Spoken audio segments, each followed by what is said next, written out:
কানে হেডফোন লাগিয়ে মনের আনন্দে গান শুনতেছিলাম আর গল্প লিখতেছি। হঠাৎ একটি মেয়ে আইডি থেকে মেসেজ আসলো। আসসালামু আলাইকুম। আমি কোনো রিপ্লাই দেই নাই, মনে মনে সালামের উত্তরটা নিলাম। মেসেজের রিপ্লাই দেই নাই কারণ আমার অনেক বন্ধু আছে আমার সাথে ফেক আইডি দিয়ে আমার সাথে মজা করে, আর মেয়েদের মেসেজ পেলে ছেলেরা তো পুরাই আকাশে উঠতে থাকে। আমি আবার এইরকম না। আমার পরিচয় তো আপনাদের জানানোই হলো না। আমি ফারহান আহমেদ, এবার ইন্টার সেকেন্ড ইয়ারে পড়ি। আম্মু আব্বুর আদরের দুইটা ছেলে, একটা আমি আর অন্যটা আমার বড় ভাই। আমার বড় ভাইয়ের পড়াশোনা শেষ করে দেশের বাইরে গেছে জব করতে। ভাইয়ার বিয়ের জন্য একটা ভালো পাত্রী খুঁজতেছি। এবারও মনে সুখে গান শুনতেছি আর গল্প লিখতেছি। একটু পর মেয়েটি আবার মেসেজ দিল।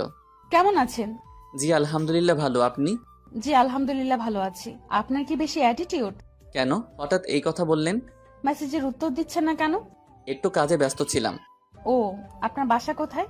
রাস্তার সাথে। আর আপনার? ঢাকা। মজা করেন না, বলেন। আমার মজা করতে ভালোই লাগে। ও মা, তাই? হুম। আপনার নাম কি? কোন ক্লাসে পড়েন? আচ্ছা, আপনাকে এত কিছু বলবো কেন? আমরা কি ফ্রেন্ড হতে পারি না? পারেন, কিন্তু ফ্রেন্ডের চেয়ে যেন বেশি কিছু না যায়। ওকে। আচ্ছা, ফ্রেন্ড হিসেবে তো বলতেই পারেন। আমার নাম ফারহান আহমেদ। আর আপনার?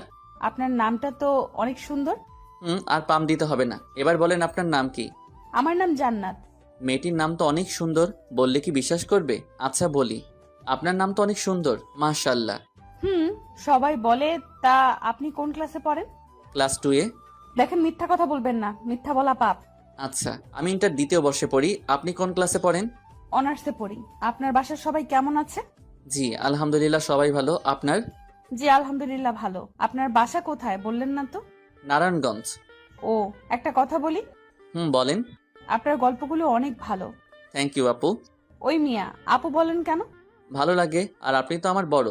এত ভালো লাগতে হবে না। আমি আপনার বড় তো কি হয়েছে, বড় হইলেই কি আপু বলতে হবে নাকি? বলতে হবে তো, না হলে আবার লোকে বলবে আমি খারাপ। খারাপ বলুক, তবু আমাকে আপু বলবেন না, ওকে? কেন, আপু বললে কি হবে? আপু।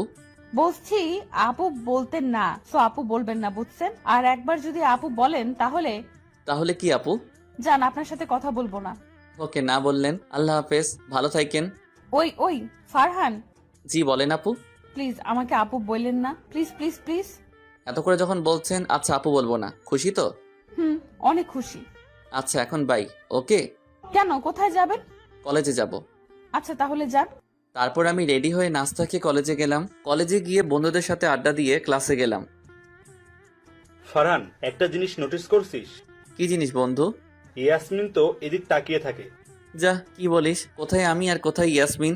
ইয়াসমিন হলো আমাদের কলেজের প্রিন্সিপালের মেয়ে, আর আমাদের মাত্র নারায়ণগঞ্জে একটা বাসা, আর তাদের প্রতিটা জেলায় জেলায় আমাদের চাইতে বড় বড় 2-3টা বাসা আছে। ওদের সাথে আমাদের যাই বলেন।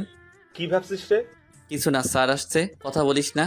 সবার পিছনে বসছি, একটু মজা করব বন্ধুদের সাথে। মেয়েদের এদিক থেকে কে যেন শীষ দিচ্ছে। এই, কে শেষ দিছে? আর একবার যদি পাই তাহলে খবর আছে। এই স্যারের ক্লাসটা ভালো লাগে তাই মনোযোগ দিয়ে শুনতেছি। হঠাৎ আবার কে যেন শীষ দিল। এই, কে শেষ দিছে রে? স্যার, ফারহান শীষ দিচ্ছে, আমি দেখছি। আমি তো শুনে